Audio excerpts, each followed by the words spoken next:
spreading of disease. Imperial, majestic, of great size or superior quality. Emanating, coming forth, emerging as from a source. Sedate, use as, calm and quiet. Pervaded, spread throughout. Cessation, ceasing or stopping. Property, quality of being proper, fitting or suitable.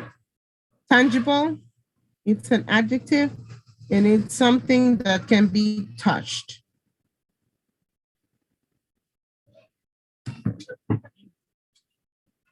Have you ever read or heard the Mask of the Red Death? Those of you that like reading, or it's not into your to read list from Edgar Allan Poe. Okay. Then I have the video here. I hope you like it.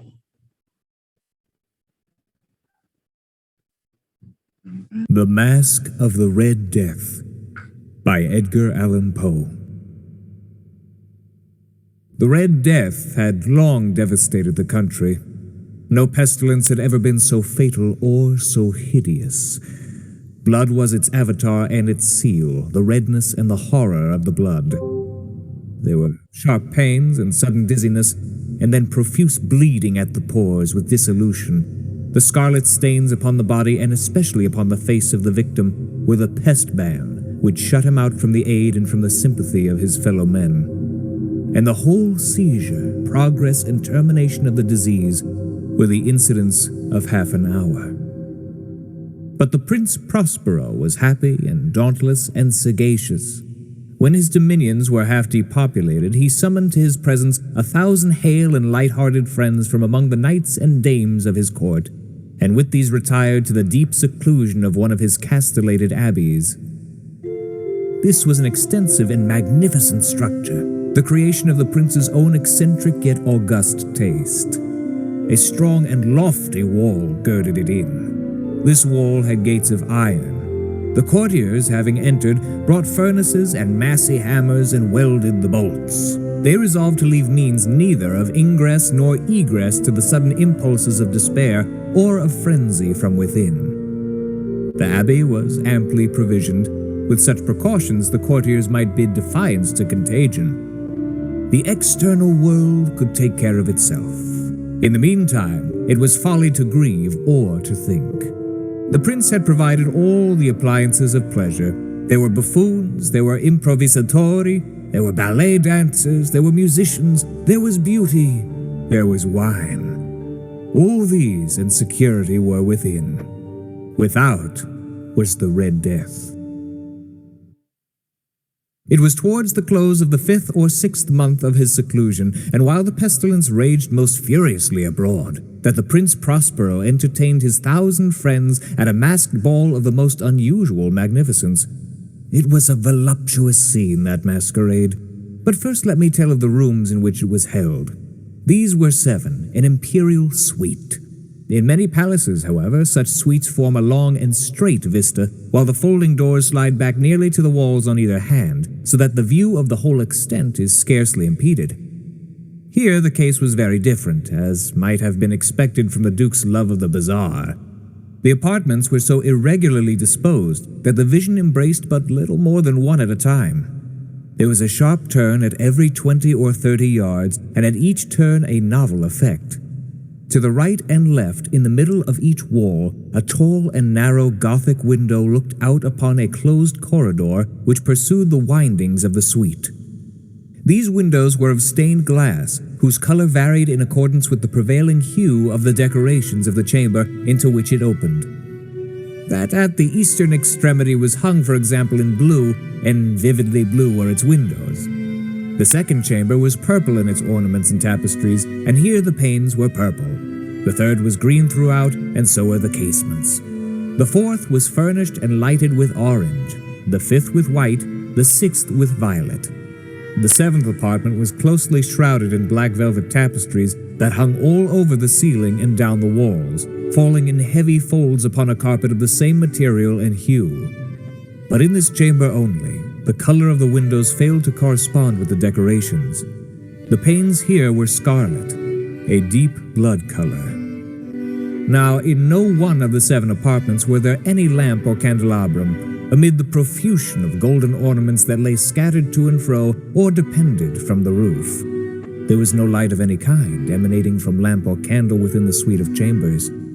But in the corridors that followed the suite, there stood, opposite to each window, a heavy tripod bearing a brazier of fire that projected its rays through the tinted glass and so glaringly illumined the room. And thus were produced a multitude of gaudy and fantastic appearances.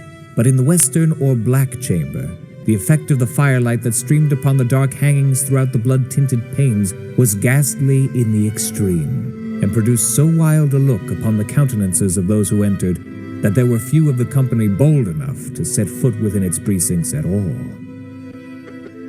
It was in this apartment also that there stood against the western wall a gigantic clock of ebony. Its pendulum swung to and fro with a dull, heavy, monotonous clang, and when the minute hand made the circuit of the face and the hour was to be stricken, there came from the brazen lungs of the clock a sound which was clear and loud and deep and exceedingly musical, but of so peculiar a note and emphasis that, at each lapse of an hour, the musicians of the orchestra were constrained to pause momentarily in their performance to hearken to the sound, and thus the waltzers perforce ceased their evolutions, and there was a brief disconcert of the whole gay company. And while the chimes of the clock yet rang, it was observed that the giddiest grew pale, and the more aged and sedate passed their hands over their brows, as if in confused reverie or meditation. But when the echoes had fully ceased, a light laughter at once pervaded the assembly. The musicians looked at each other and smiled, as if at their own nervousness and folly, and made whispering vows, each to the other, that the next chiming of the clock should produce in them no similar emotion. And then, after the lapse of 60 minutes, which embraced 3,600 seconds of the time that flies, there came yet another chiming of the clock, and then were the same disconcert and tremulousness and meditation as before. But, in spite of these things, it was a gay and magnificent revel. The tastes of the Duke were peculiar. He had a fine eye for colors and effects. He disregarded the decora of mere fashion. His plans were bold and fiery, and his conceptions glowed with barbaric luster. There are some who would have thought him mad. His followers felt that he was not. It was necessary to hear and see and touch him to be sure that he was not. He had directed, in great part, the movable embellishments of the 7 chambers upon occasion of this great fete, and it was his own guiding taste which had given character to the masqueraders. Be sure they were grotesque. There were much glare and glitter and piquancy and phantasm, much of what has been since seen in Hernani. There were arabesque figures with unsuited limbs and appointments. There were delirious fancies such as the madman fashions. There were much of the beautiful, much of the wanton, much of the bizarre, something of the terrible, and not a little of that which might have excited disgust. To and fro in the 7 chambers there stalked, in fact, a multitude of dreams. And these, the dreams, writhed in and about, taking hue from the rooms, and causing the wild music of the orchestra to seem as the echo of their steps. And anon there strikes the ebony clock which stands in the hall of the velvet. And then, for a moment, all is still, and all is silent, save the voice of the clock. The dreams are stiff, frozen as they stand.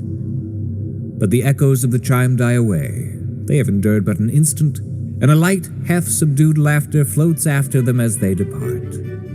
And now again the music swells, and the dreams live and writhe to and fro more merrily than ever, taking hue from the many-tinted windows through which stream the rays from the tripods. But to the chamber which lies most westwardly of the 7, there are now none of the maskers who venture, for the night is waning away, and there flows a ruddier light through the blood-colored panes, and the blackness of the sable drapery appalls. And to him whose foot falls upon the sable carpet, there comes from the near clock of ebony a muffled peal, more solemnly emphatic than any which reaches their ears, who indulge in the more remote gaieties of the other apartments.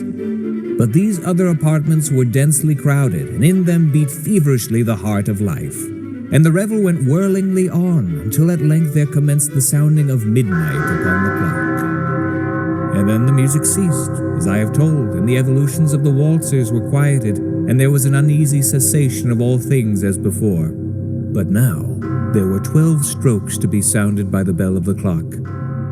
And thus it happened, perhaps, that more of thought crept, with more of time, into the meditations of the thoughtful among those who reveled. And thus too it happened, perhaps, that before the last echoes of the last chime had utterly sunk into silence, there were many individuals in the crowd who had found leisure to become aware of the presence of a masked figure, which had arrested the attention of no single individual before. And the rumor of this new presence having spread itself whisperingly around, there arose at length from the whole company a buzz or murmur, expressive of disapprobation and surprise. Then, finally, of terror, of horror, of disgust. In an assembly of phantasms such as I have painted, it may well be supposed that no ordinary appearance could have excited such sensation. In truth, the masquerade license of the night was nearly unlimited. But the figure in question had out-Heroded Herod, and gone beyond the bounds of even the prince's indefinite decorum. There are chords in the hearts of the most reckless which cannot be touched without emotion. Even with the utterly lost, to whom life and death are equally jests, there are matters of which no jest can be made. The whole company, indeed, seemed now deeply to feel that in the costume and bearing of the stranger neither wit nor propriety existed. The figure was tall and gaunt, and shrouded from head to foot in the habiliments of the grave. The mask which concealed the visage was made so nearly to resemble the countenance of a stiffened corpse that the closest scrutiny must have had difficulty in detecting the cheat. And yet all this might have been endured, if not approved, by the mad revelers around. But the mummer had gone so far as to assume the type of the Red Death. His vesture was dabbled in blood, and his broad brow, with all the features of the face, was besprinkled with the scarlet horror. When the eyes of the Prince Prospero fell upon this spectral image, which, with a slow and solemn movement, as if more fully to sustain its role, stalked to and fro among the waltzers, he was seen to be convulsed, in the first moment, with a strong shudder either of terror or distaste. But, in the next, his brow reddened with rage. "Who dares?" he demanded hoarsely of the courtiers who stood near him. "Who dares insult us with this blasphemous mockery? Seize him and unmask him, that we may know whom we have to hang at sunrise from the battlements." It was in the eastern or blue chamber in which stood the Prince Prospero as he uttered these words. They rang throughout the 7 rooms loudly and clearly, for the prince was a bold and robust man, and the music had become hushed at the waving of his hand. It was in the blue room where stood the prince, with a group of pale courtiers by his side. At first, as he spoke, there was a slight rushing movement of this group in the direction of the intruder, who, at the moment, was also near at hand, and now, with deliberate and stately step, made closer approach to the speaker. But from a certain nameless awe with which the mad assumptions of the mummer had inspired the whole party, there were found none who put forth hand to seize him, so that, unimpeded, he passed within a yard of the prince's person. And, while the vast assembly, as if with one impulse, shrank from the centers of the rooms to the walls, he made his way uninterruptedly, but with the same solemn and measured step which had distinguished him from the first, through the blue chamber to the purple, through the purple to the green, through the green to the orange, through this again to the white, and even thence to the violet, ere a decided movement had been made to arrest him. It was then, however, that the Prince Prospero, maddening with rage and the shame of his own momentary cowardice, rushed hurriedly through the 6 chambers, while none followed him on account of a deadly terror that had seized upon all. He bore aloft a drawn dagger, and had approached in rapid impetuosity to within 3 or 4 feet of the retreating figure, when the latter, having attained the extremity of the velvet apartment, turned suddenly and confronted his pursuer. There was a sharp cry, and the dagger dropped gleaming upon the sable carpet, upon which instantly afterward fell prostrate in death the Prince Prospero. Then, summoning the wild courage of despair, a throng of the revelers at once threw themselves into the black apartment and, seizing the mummer, whose tall figure stood erect and motionless within the shadow of the ebony clock, gasped in unutterable horror at finding the grave cerements and corpse-like mask, which they had handled with so violent a rudeness, untenanted by any tangible form. And now was acknowledged the presence of the Red Death. He had come like a thief in the night, and one by one dropped the revelers in the blood-bedewed halls of their revel, and died each in the despairing posture of his fall.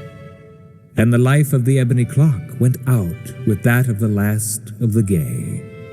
And the flames of the tripods expired, and darkness and decay and the Red Death held illimitable dominion over all.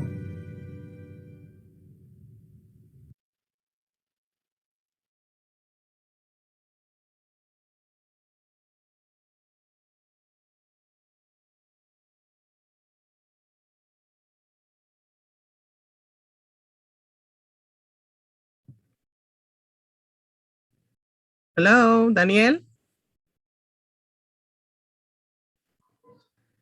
According to the story, I miss. I have the following question. What is the Red Death? It was a disease. Okay. And what were the common symptoms of the disease that caused the death of the people? I don't remember that much, but it says that to the victims, it died instantly. Okay, they were dying almost at the moment. Okay. Angie, can you tell us what were the basic symptoms of the disease, of the Red Death? I think